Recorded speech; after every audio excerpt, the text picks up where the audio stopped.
신앙 고백 우리 하겠습니다. 나는 전능하신 아버지 하나님 천지의 창조주를 믿습니다. 나는 그의 유일하신 아들 우리 주 예수 그리스도를 믿습니다.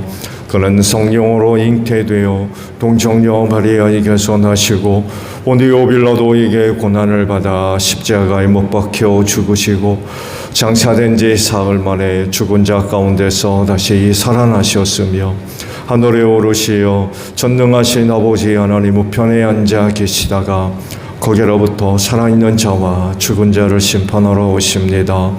나는 성령을 믿으며 거룩한 공교회와 성도의 교제와 죄를 용서받는 것과 몸의 부활과 영생을 믿습니다. 아멘. 93장 부르시고 우리 말씀을 보죠.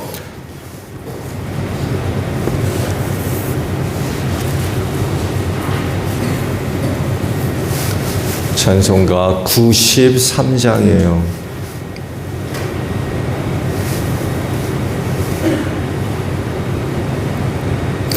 예수는 나의 힘이요 내 생명 되시니 구주 예수를 떠나 살면 죄 중에 빠지리 눈물이 앞을 가리고 내 맘에 근심 쌓일 때 위로하고 힘주시리 주 예수.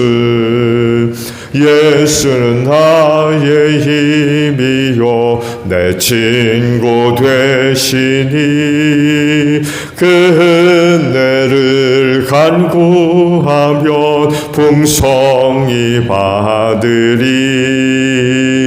햇빛과 비를 주시니 추수할 곡식만 도다. 귀한 열매 주시는 이 주 예수.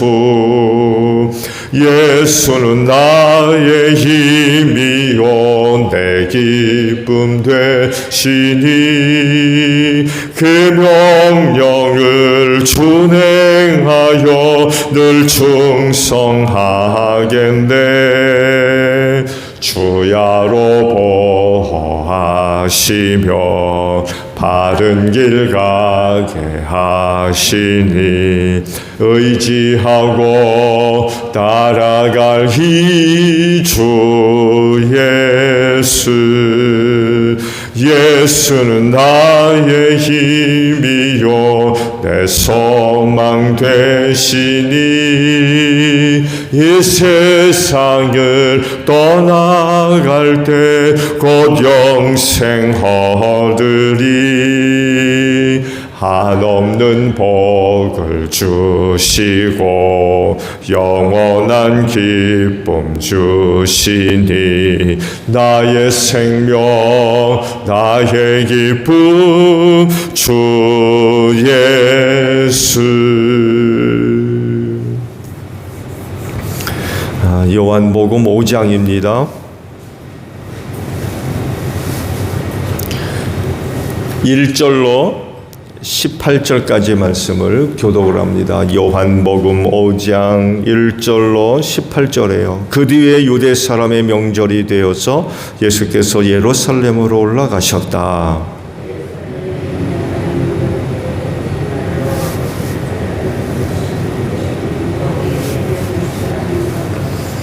이 주랑 안에는 많은 환자들, 곧 눈먼 사람들과 다리 저는 사람들과 중풍병자들이 누워 있었다.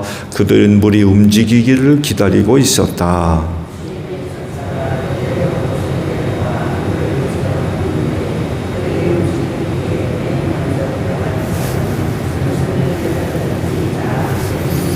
거기에는 38해가 된 병자 한 사람이 있었다.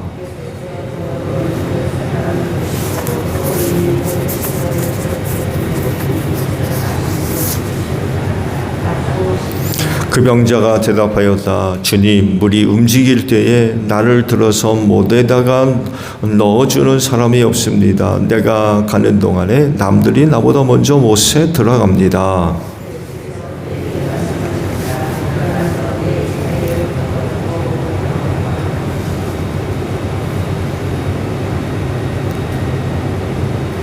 그게 안 읽으세요? 그날은 안식일이었다. 안 읽으세요?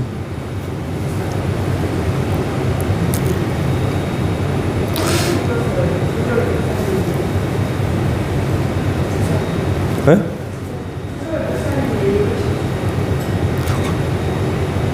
구절을 제가 읽어야 되나요?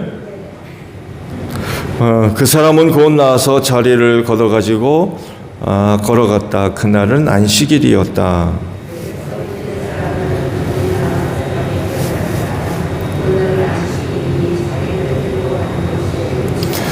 그 사람이 대답하였다. 나를 낫게 해주신 분이 나더러 내 자리를 걷어가지고 걸어가거라 하셨소.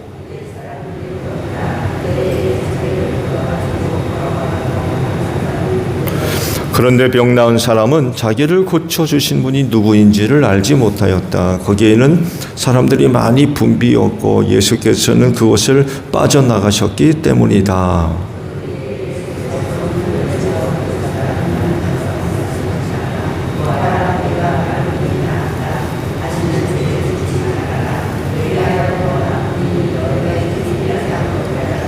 그 사람은 가서 자기를 낫게 하여 주신 분이 예수라고 유대 사람들에게 말하였다.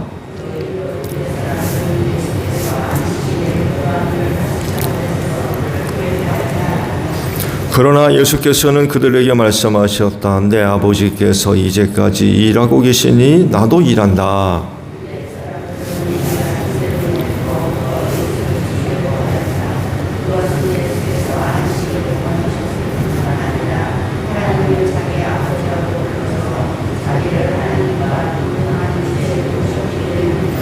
아멘.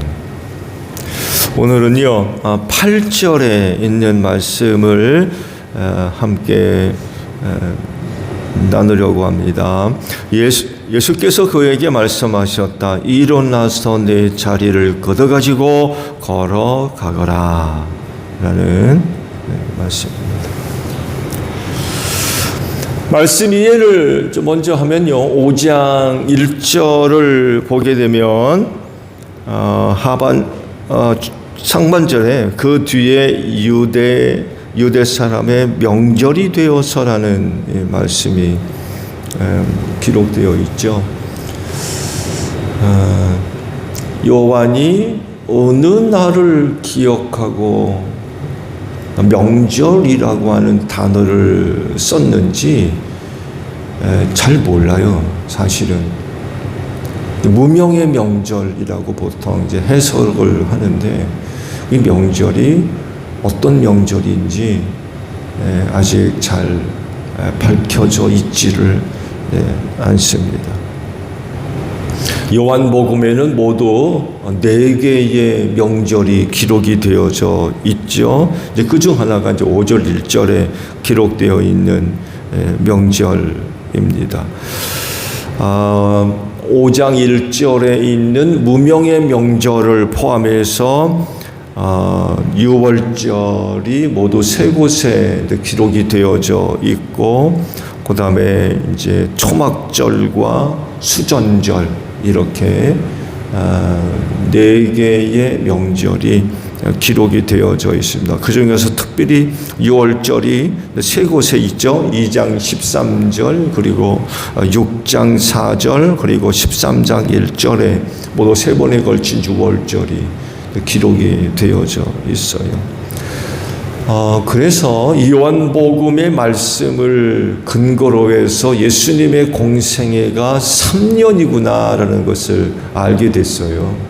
다른 복음서에는 6월절이 한 번씩 기록되어 있습니다. 그래서 예수님의 공생애가 1년인 줄 알았는데 요한이 기록한 이 복음서를 통해서 예수님의 공생애가 1년이 아니라 3년이구나 라는 것을 알게 됐다고 그래요. 이런 점에 있어서 요한복음이 가져다 주는 중요성을 우리가 또 발견을 할 수가 있지요. 그런데 5장 1절에 기록되어 있는 이 절기에 대해서는 명확하게 알려져 있지를 않아요. 보통 이제 성서학자들이 5장 1절에 기록되어 있는 명절은 이런 명절을 이야기하는 걸 거다라고 해서 이제 주장하는 것 중에 하나가 불임절이 있죠. 하만으로부터 유대 민족이 멸절당할 수 있는 그런 그 상황에서 벗어난 일이 있었죠. 모르드게 기억나시죠? 예. 하여간 하나님의 은혜로 멸절당할 수밖에 없었는데 벗어나게 됐지요. 누구는 이 무명의 절기가 오순절이다라고 주장을 하기도 해요.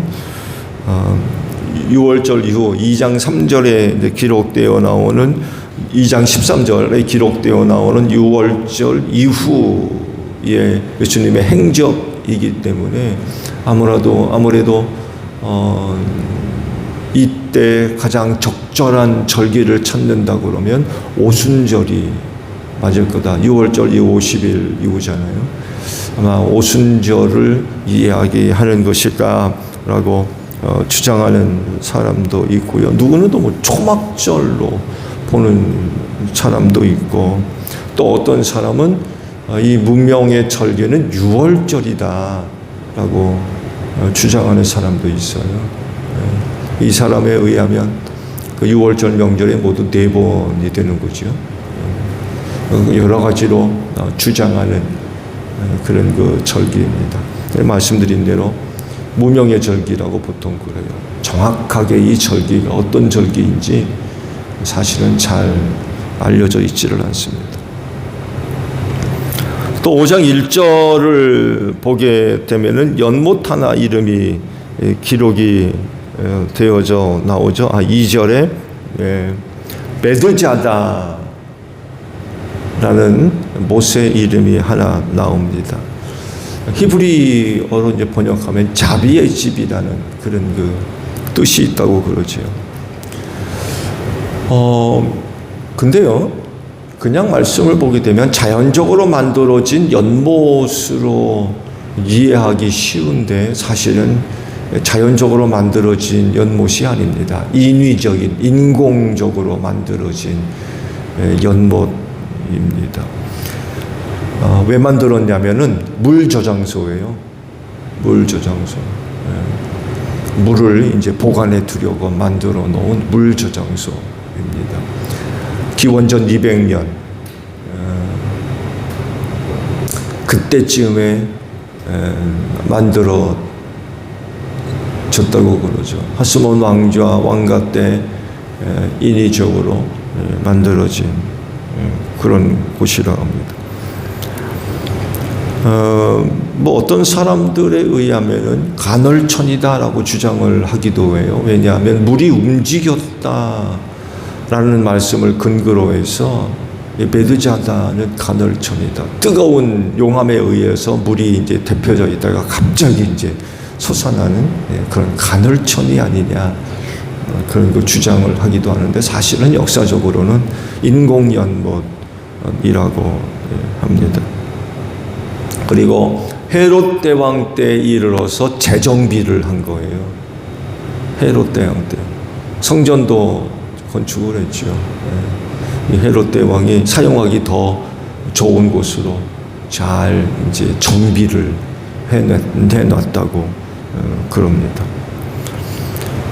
하여간 명절이 돼가지고 예루살렘에 이제 올라가시다가 양의 문 곁 베드자다 연못에 38년 된 병자를 이제 만나게 되었죠. 그냥 지나치지 않고 그를 고쳐주신 사역을 기록을 하고 있죠. 이 38년 된 당시 38년 된 병자에게서 이 베드자다 연못은 유일한 희망이었죠. 유일한 희망이었어요. 천사가 내려와서 물을 휘저어 놓을 때 제일 먼저 들어가는 사람이 병 고친다 라는 그런 그 소문이 난 것 같아요. 소문이.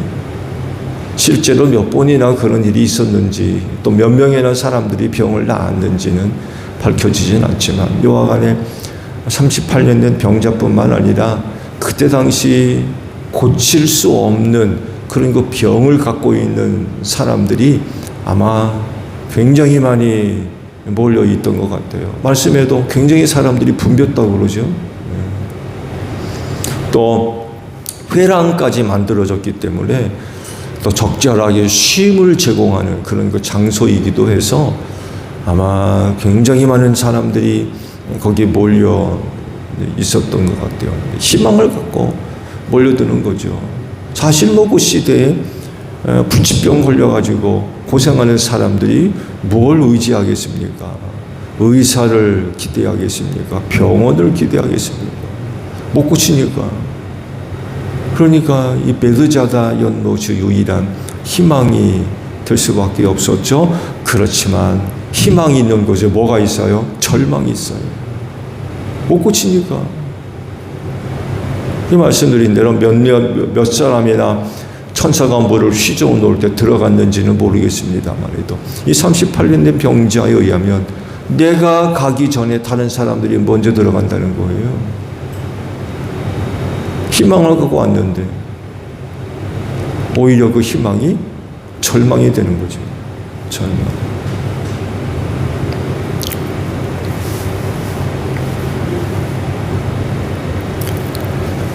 그의 고백에 의하면 천사가 내려와서 물을 휘저었다 누군가가 외치면 제일 먼저 들어가야 되는데 못 들어가니까 더군다나 도와주는 사람도 한 사람도 없고 그 얼마나 낙심이 되겠습니까? 그 말씀드린 대로 희망이 오히려 그에겐 더 큰 낙심과 절망을 가져다 주는 그런 곳이었던 거죠. 떠나지를 못해요. 떠나지를.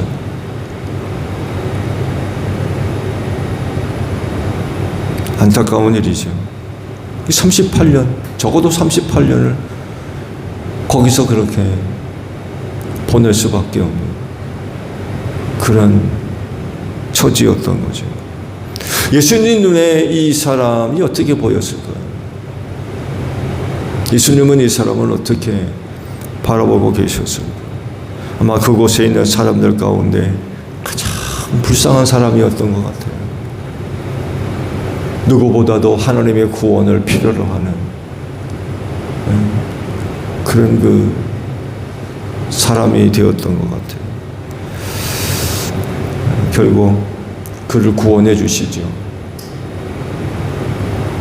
일어나서 내 자리를 걷어가지고 걸어가라.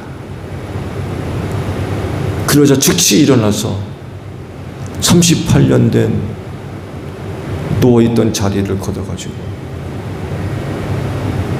정말 놀라운 일이 일어났죠.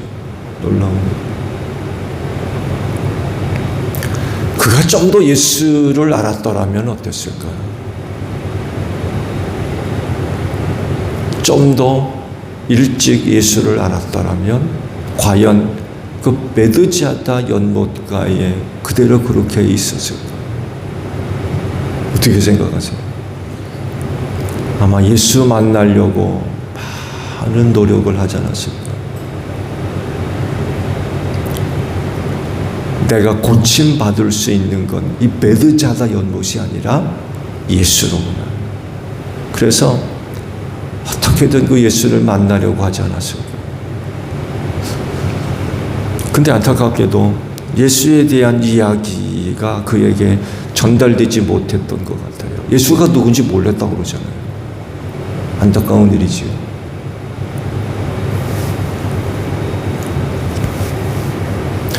결국 구원은 베드자다 연못에 있던 게 아니었던 거예요.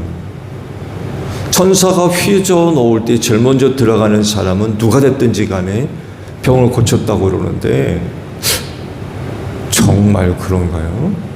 저 의문이 들기도 해요. 그냥 소문이 아닌가. 그런 우리나라도 그런 얘기 있잖아요. 뭐 어디 가서 뭐 하면은 뭐 아들을 낳더라, 뭐 사업이 잘 되더라 하면서 사람의 소문으로 나 있는 그런 그 이야기들, 비밀스럽고 신비스러운 어떤 이야기들. 어디 가서 뭘 마시면은 낫더라, 뭐 더 좋았더라, 뭐 그런 얘기들 있잖아요. 그래서 가면은 관광지처럼 돼가지고 보고 오고 먹고 오고 만지고 오고 그러잖아요. 베드자다 연못도 그런 게 아니었을까. 그런 말씀드린 대로 과연 그러면 얼마나 되는 사람들이 그 못에 들어가서 고침을 받았을까라고 할 때 그냥 떠도는 소문이 아니었을까. 그런 그 생각도 해봐요.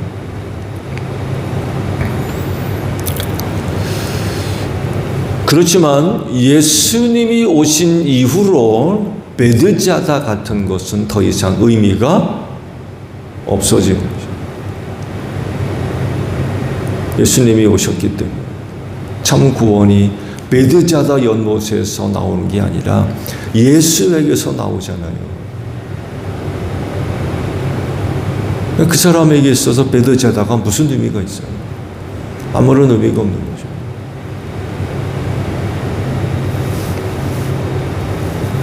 그래서 베드자다 연못가에 죽치고 있을 게 아니라 말씀드린 대로 나를 구원하신 이가 바로 예수이기 때문에 예수를 찾아야 되고 예수를 바라봐야 되고 예수의 이름을 불러야 되고 그 예수를 영접하고 믿어야 되는 줄로 믿습니다.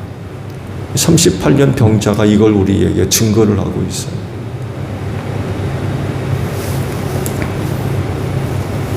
그렇다고 하면 여러분들에게 혹 예수 이외에 베드자다 같은 곳이 있지는 않아요? 누군가에 의해서 알려진 비밀스러운 이야기 아니면 내 스스로가 만들어 놓은 베드자다 같은 연못, 그거 혹시 있지 않아요? 예수를 믿는다 하면서도 내 나름대로 가지고 있는 베드자다.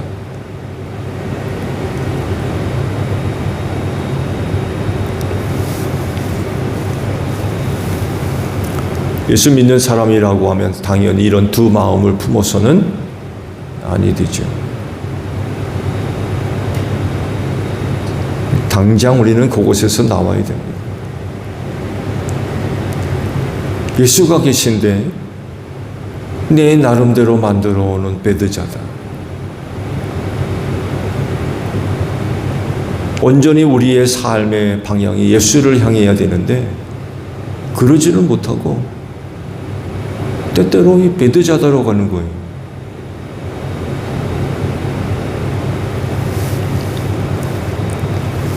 베드자다라고 하는 연못이 가져다주는 유혹,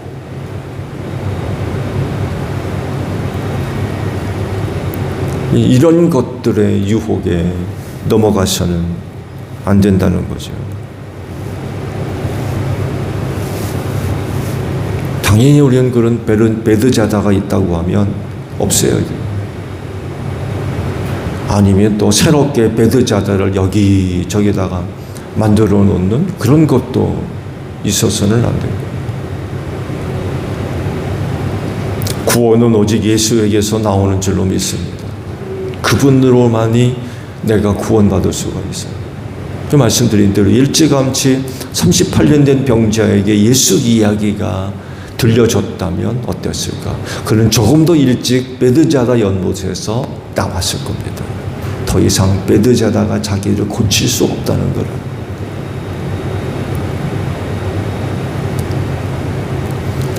우리가 그렇게 예수의 이름을 누구보다도 일찍 들었음에도 불구하고 여전히 베드자다를 가지고 있고, 아니면 또 새롭게 베드자다 연못을 여기다 파놓고 저기다 파놓고 심심할 때마다 들려오는 그런 모습이 있으면 안 되는 거죠. 나를 구원할 이는 예수밖에 없는데 여기저기다가 연못파놓고는 심심할 때마다 갔다 오고 그런 식의 모습은 있어서는 안 되죠. 우리에겐 오직 예수뿐입니다. 오직 예수밖에 없어요.